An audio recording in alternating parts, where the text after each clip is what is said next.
Hello, everyone. We are back in the hospitality room, land of crock pots and other assorted items. Bobby Swofford, Blair Cartwright with you, Mr. Swofford. How are you today? I'm good. I mean, you've got that background, and I've got like a 1997 printer over here. I've got to up my game. But I've never been here. This is another photo my daughter sent me from Spain. Yeah. I have no idea where it is. I'll never see it in life. In fact, this is probably the closest I'll get to Yeah. a beach for the next 6 months. So. Yeah. Well, that printer might as well be a boat anchor because it only works a third of the time. So maybe it can go to the beach with you.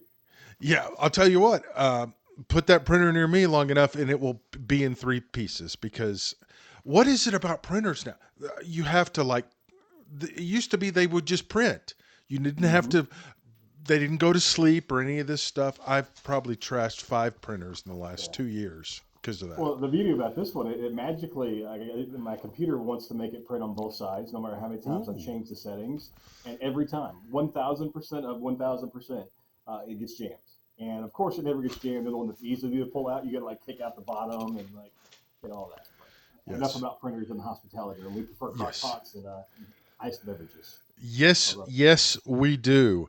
So, with that in mind, shall we get to our headlines? let's go. Headline number one, Ray. Oh, Chris Mortensen. Um, we'll get to him in a moment.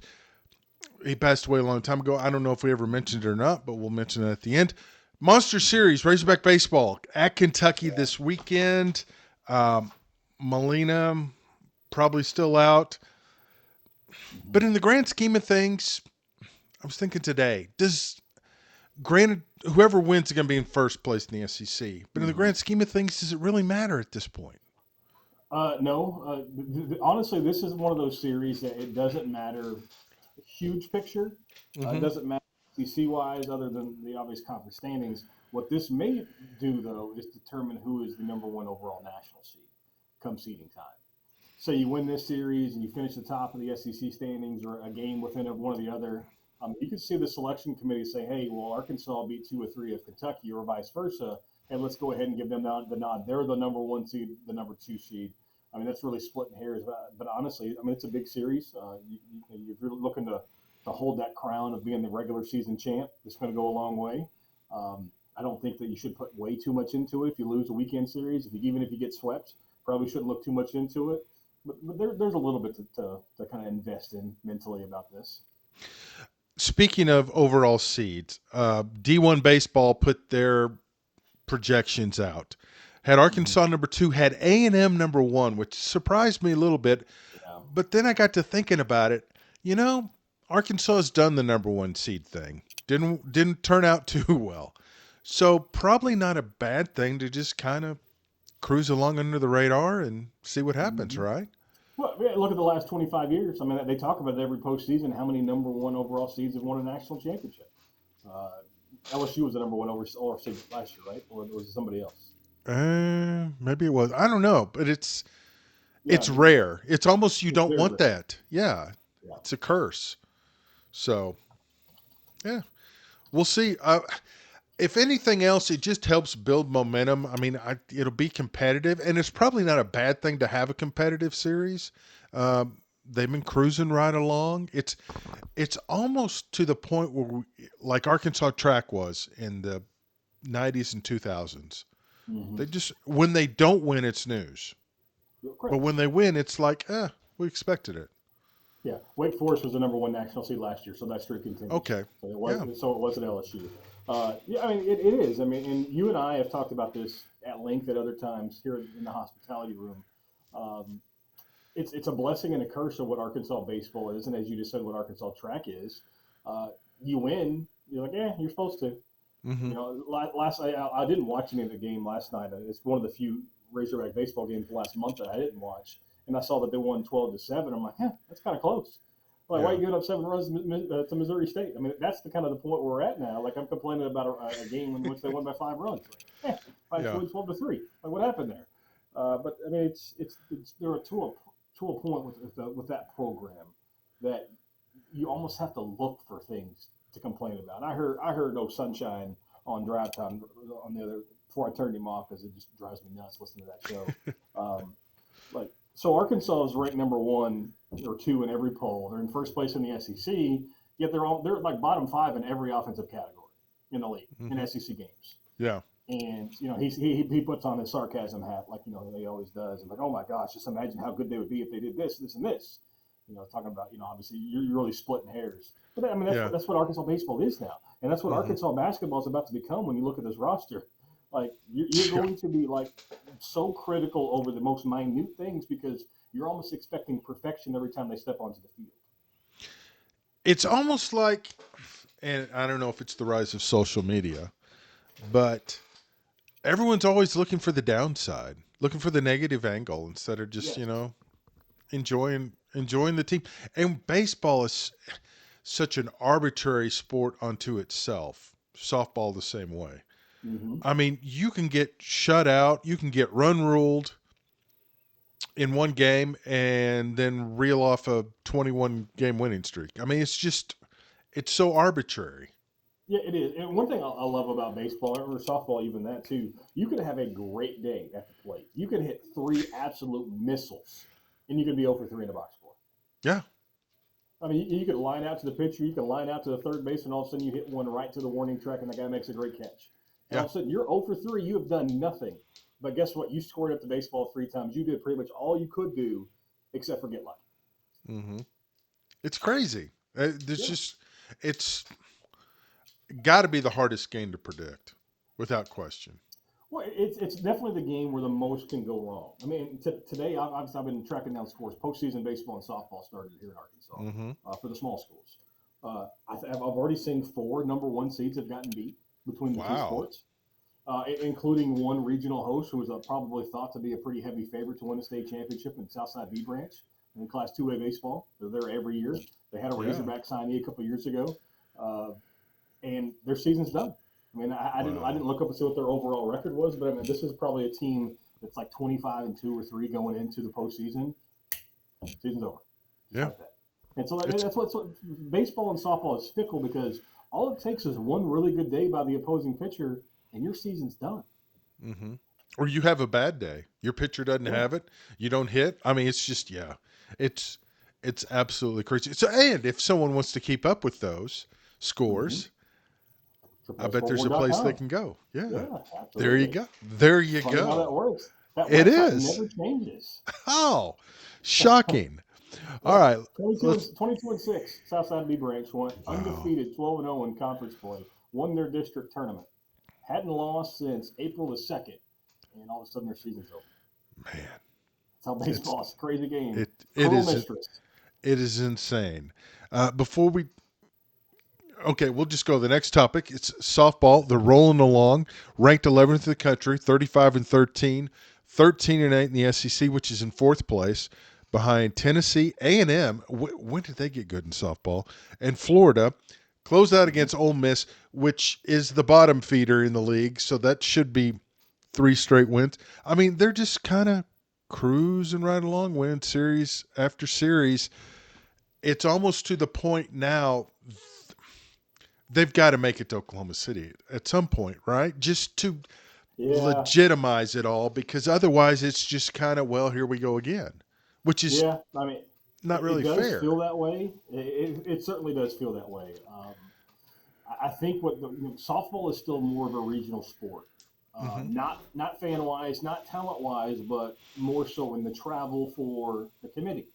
And so the one thing that Arkansas is going to always run into, they're going to be a host in a regional. Hmm. Arkansas has now gotten to that point. They're a lock to host a regional. Yes. It's the problem with that second weekend. The, You the get to the super. second weekend, you get paired up, and it's just way too easy for the committee to say, you know what, Fayetteville to Norman, or maybe this case scenario, Fayetteville to Austin.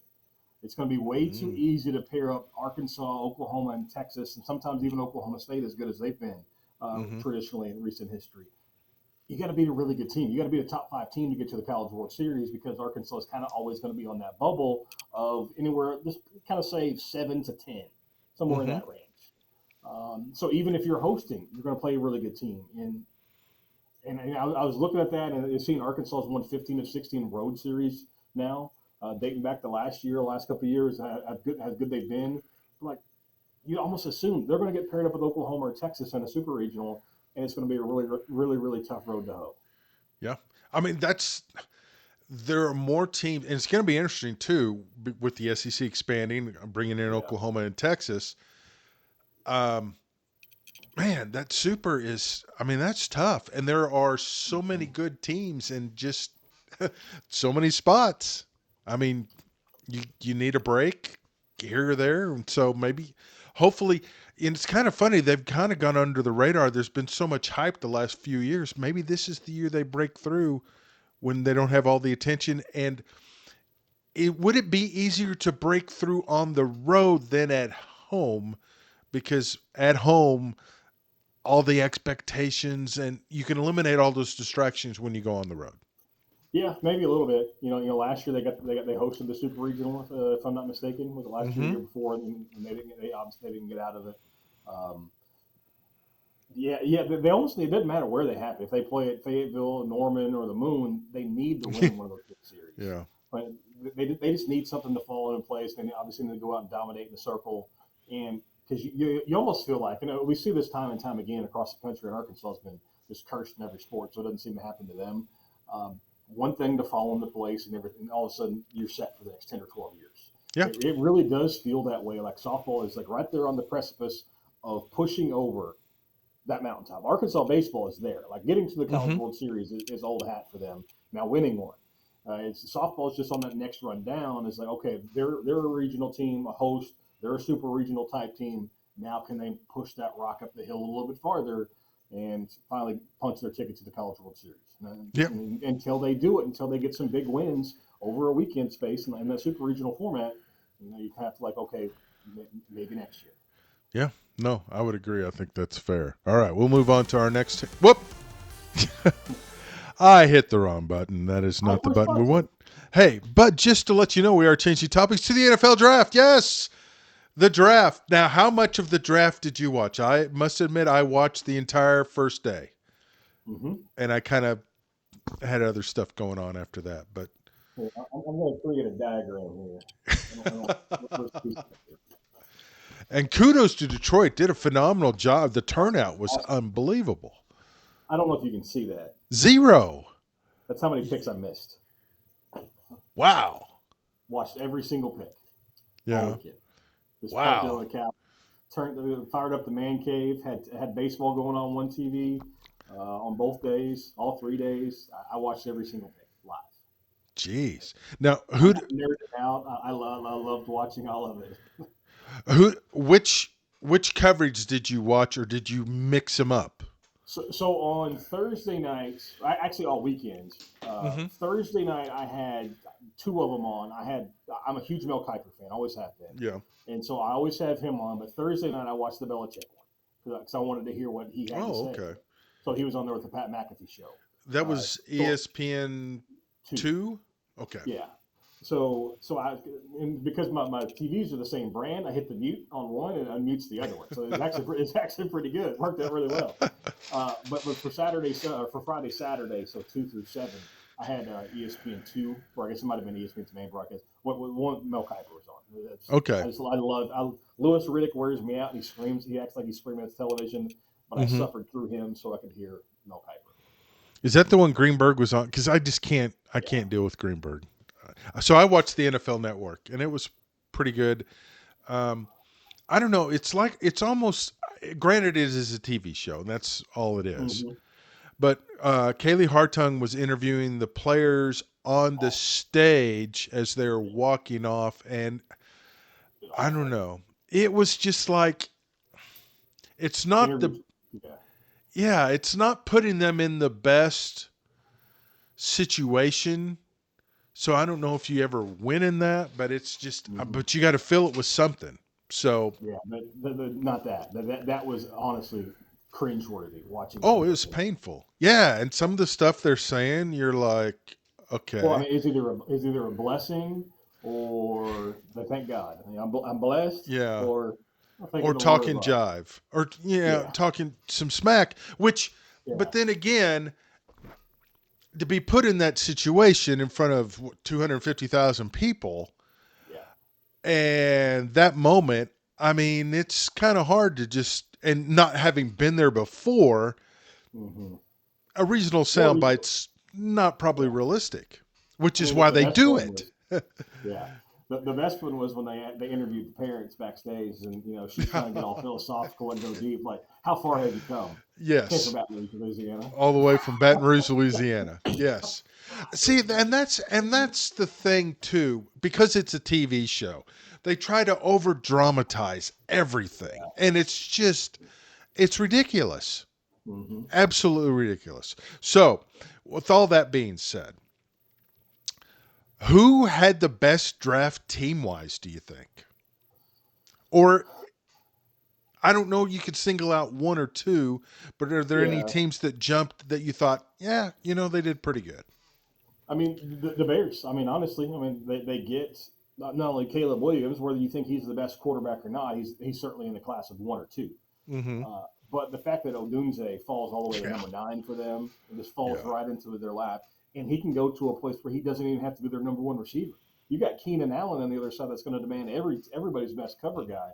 I mean, they didn't have a lot of draft picks other than the first two, but when you can get number one, the number 1A, and who a lot of people think is the best receiver, a lot of Mm-hmm. people thought that he might even be better than Marvin Harrison Jr. I mean, it's Yeah. hard to argue with what Arizona did, or excuse me, Chicago did. Yeah, the only pushback I would give on Chicago is you've got a defensive head coach who most people think will get fired, Mm-hmm. probably should have been fired. You're going to have a first year offensive coordinator who's never been an offensive coordinator in the NFL. Yeah. Not exactly ideal. I mean, it may work out, but to me that's almost as big a crapshoot as Mm-hmm. selecting players in the draft. Yeah, no, no, you're exactly right. And New England's going to have the same situation.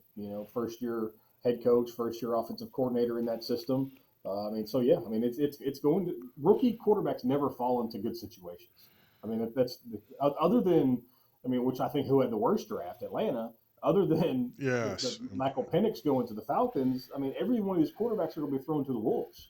Penix is going to sit for 3 years, which makes again leads to my point of what the hell is Well, Atlanta doing. but he may not. But and I was thinking about this too. With them expanding now 17 games, they're going to go to 18 at some point. Probably Uh-huh. not a bad idea to have, instead of just having the emergency quarterback as your backup, you're going to need somebody legit, because just to Yeah. get through the regular season is going to be such a chore. And for Kirk Cousins, it's always been a chore. Now, granted, it's kind of, I don't know that they knew Penix would fall to 8, but you would think they'd have an idea. But then it is the Hmm. Falcons. I didn't have a problem with the pick. It's more like, why did you go sign Cousins and give him this massive deal when you were Exactly. in position you were probably going to get a good quarterback in the draft, and you could have saved a lot of money cap Hmm. wise and put it elsewhere. Yeah, that's what you don't understand with Atlanta is you give Kirk Cousins 100 million guaranteed. He's got a 4 year deal, and I understand he's coming off the injury and he's 36 Mm-hmm. years old. But you don't make that signing knowing that there's even a possibility you take a Yeah, quarterback at number 8. They well, knew what draft exactly. pick they had. They knew what their draft pick they had going into the offseason before they signed Kirk Cousins. And I guarantee they don't go to Kirk Cousins and say, "Hey, we're going to sign you, but we're also going to sign a quarterback." I mean, No. you automatically say, hey, you're going to give me a tight, you're going to give me Brock Bowers, you're going to give me a wide receiver, you're going to give me some offensive line help, maybe you help the other side of Mm-hmm. the ball. You don't bring in competition or a backup at the number Yeah. 8 pick. That's not a luxury pick. Atlanta is not good enough to have luxury picks. It's Yeah. just it's a dysfunctional franchise, and that's again why they've been relevant for 1 year in the last 50. Yes. Not only are we expecting you to lead the franchise, but we want you to mentor your Right. replacement as well. So May drafted Drake May drafted by the Mm-hmm. Patriots. Do you Yep. sit him or do you play him? What do you hear, and what would you do if it? Which, if he's that good, it makes Yeah. sense to take him at number 3. I don't know Mm-hmm. that I'd throw him to the wolves though. Well, there's kind of a twofold question here. One, you look at the schedule, Mm-hmm. and you see who you've got in the first 6 to 8 weeks. And if you're playing Kansas City, Baltimore, the Cowboys, 49ers all in a row, you let him sit. Games you're probably going to lose anyway, right? Mm-hmm. But all of a sudden, if you've got two games with the Jets, a game with the Bills, maybe Kansas City sprinkled in there, maybe you got I don't even know who the Patriots schedule is, but say if you got some bottom feeders on there and you got a Mm-hmm. chance to be successful, maybe you reevaluate it that way. What I would do, no matter if you're pick number one, pick number 256, um, you go to training camp and you find out who can play. And what with the quarterback position, you say if you've got Jacoby Brissett's here and Drake Mm-hmm. May's here, you play Drake May. If Jacoby Brissett's here and Drake May is here, there's a pretty significant gap. You go ahead and sit him. But if it's close, I mean, what do you got to lose? I mean, you get him Yeah. some reps. Sure, is he going to take some lumps? Maybe you screw it up like you did with Mac Jones. But I think Yeah. more so, I think the Mac Jones digression was offensive line based and that was talent based. Mm-hmm. Surely, but also you go into it thinking about that too. Just like so that the offensive tackle that the Chiefs had that they've taken the second round, Kingsley, whatever his last name is Yeah, the from guy from BYU. BYU. Yeah. Yeah. So you draft him knowing that you've got some holes on the offensive line. And if you've got a veteran and him are pretty level, you go ahead and play him, right? Yeah. Because the upside is far more. Even though you got your franchise quarterback, and all of a sudden if he misses a block and the quarterback blows his knee out, you're pointing to that offensive line like, hey, you cost us this. But Mm-hmm. you take that risk. So to me, you take the position out of it, and you weigh the way of the risk reward. I get a quarterback's important, but if it's close, if talent level is close, go ahead and play the rookie. Okay. Well, that makes sense. I just think back to the whole David Carr Texans thing, where I mean he just got killed. Of course, he had nothing Mm-hmm. around him, and then he was out of the league in 4 years, and he's on the milk carton. So Yeah, but if you've got an offensive line like you had last year, if you're New England, there's no way you roll Drake May out there. Like if you're that yeah. bad up front, if you're winning, and they showed it in the draft countless times, they won 43% of their pass blocks last year, Ugh, dead last in the NFL. ugh. I mean, you're not even winning the coin flip at that point. Like you're losing against the coin. Like, hey, we getting Yeah. good pass protection this time? Nope. Yeah. So if you're going to be that bad up front, you go ahead and throw Jacoby Brissett to the wolves for 6 or 8 games, and you start 2-6, and then maybe you make a change. Yeah. Because how often do you see a quarterback survive or fail and then come back later as a starter? Correct. It's Yeah, pretty it's rare. rare. Very rare. Um, the Eagles were solid. Mm-hmm. Got some serious secondary help, as you would expect. The Cowboys. Okay, the Cowboys are all in. Yeah, So they're going to re sign Ezekiel Elliott, who they ran off. yeah, That makes that's basically sums up the Dallas Cowboys. it does. That move. We're Yeah. going to get rid of The, him. the, the two Now teams, we're yeah, going to the bring two him teams back. that just make you scratch your head, like what in the world are you doing? Not only in the draft, the entire offseason. One is the Yeah. Cowboys because one, they said Yes. they're all in and they've done nothing. But two, the Buffalo Bills. Like what in the Yes. world are they doing? Not only Yes. do you trade your best receiver and watch your number two receiver go sign with Jacksonville and Gabe Davis, you know you need a receiver in the draft. The fastest player in the on the planet available is Mm-hmm. there for you to take. And guess what you do? You You trade him trade to with the the you trade the Chiefs. pick to the one team that you can't beat. Yes. Tell me how does that make sense? It makes no sense at all. And granted, now Worthy is not a lock, but the Chiefs are in a position where they can take a Yeah, chance on it. yeah. Sky And all Moore, of a sudden, where's yeah, he? and all of a sudden, the best offensive mind the NFL seen in the last 30 years has a Tyreek Hill Speed. 2.0. Yeah, yeah. It was very odd. And of course, the Bills are the ones they traded with when they got the Mahomes pick. Yeah, and so apparently New England made an attempt to trade up to Buffalo at 32 to get ahead of Carolina to draft a receiver, Uh and huh. Buffalo says no, we're not going to trade with you, but they traded to Carolina anyway. Yeah, I don't know what the Bills were thinking. And then I've seen some people who say the receiver they got out of Florida State, whose name escapes me, Deion some had Sanders. him a C plus. Yeah, Some had, he had a colorful press conference and stuff. But yeah, it was just really odd because they traded out of the first round. So then and most people thought they would trade that uh, second round pick for more picks, but they yeah, didn't. So I don't know. It was kind of interesting. I thought we'd have more trades than I we did too. did, Yeah, I really did. but Not too surprising. I mean, Bo Nix went to Denver like everybody kind of thought. Hmm. Um, Sean Payton, can probably fix him. But there wasn't really anything other than the Phoenix pick at 8. There Hmm. wasn't really anything that just made you go, "What was that?" Yeah, a couple of major runs happens. Obviously the quarterbacks. I don't think anybody Hmm. thought all six of those quarterbacks were going to be going in No, the first 12. no, not at But all. when Penix got taken, that caused the other teams to probably reach. Panic. Yeah. Then you had the wide receiver run at the end of the first round, start of the second round, which caused some teams to probably reach. And then into the second rounds, all the offensive tackles started getting scooped up and caused some teams like the Patriots that probably reached for an offensive tackle early third round that probably should have been available later just because, but those positions are so important, quarterback, receiver, offensive tackle, that you kind of overextend yourselves a little bit because the two offensive linemen the Patriots signed, one from or drafted, excuse me, one from A&M, one from Penn State, really really good college players. One for Power Five conferences, but probably should have been available around later. But they couldn't take the risk of missing out altogether, and so they reached for both of them. Yeah. No, that totally makes sense. So that is our. We'll end our draft recap. We'll tell you you can email us, follow us on X. The Crepe Myrtle story. I want to hear the Oh, Crepe Myrtle story, sir. all right, so we got 2.5 minutes, so I'm gonna try to get in there. So I've got this crepe myrtle in my backyard, and the people we bought the house from clearly did not do yard work. And I have never owned a home before, did zero yard work. Mm-hmm. So this crepe myrtle, which I think should be like 5 to 6 feet tall maximum, like take care of your stuff, chop it down. I know they're bigger than that. It was Yes. easily 25 feet tall, and Oh my it's goodness. yeah, it's massive. And so I said, we're gonna cut this thing down. And so I got a chainsaw and I sheared it off about 5 feet. And this is over the winter. And so then it starts to the sprouts are coming up. I was like, I was hoping it died, but it didn't. Yeah. So I was like, you know what? I'm gonna dig this thing up.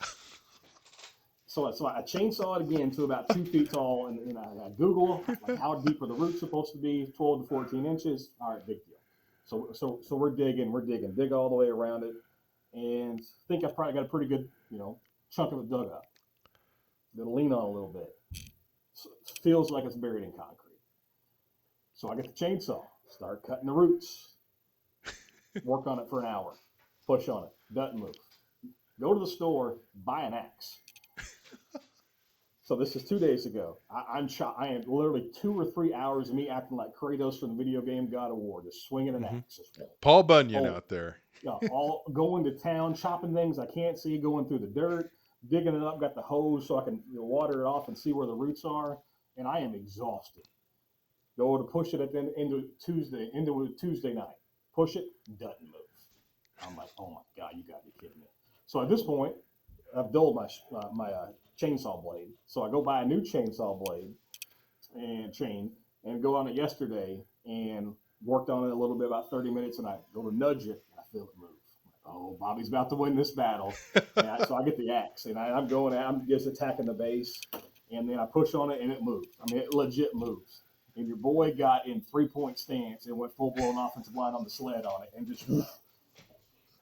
And finally, after about 3 or 4 good minutes of me getting in a line, nudging on it, leaning on it, whole thing finally fell over. I'll send you the picture. So if you want to throw it up on the, Yes. We need to oh, tweet that picture. I've never felt so accomplished in my entire life watching this crepe myrtle fall to the ground. Awesome. Now you get to buy mulch like the rest of us. Nope, it's gonna be part of the yard. That flower bed's gone. Final word.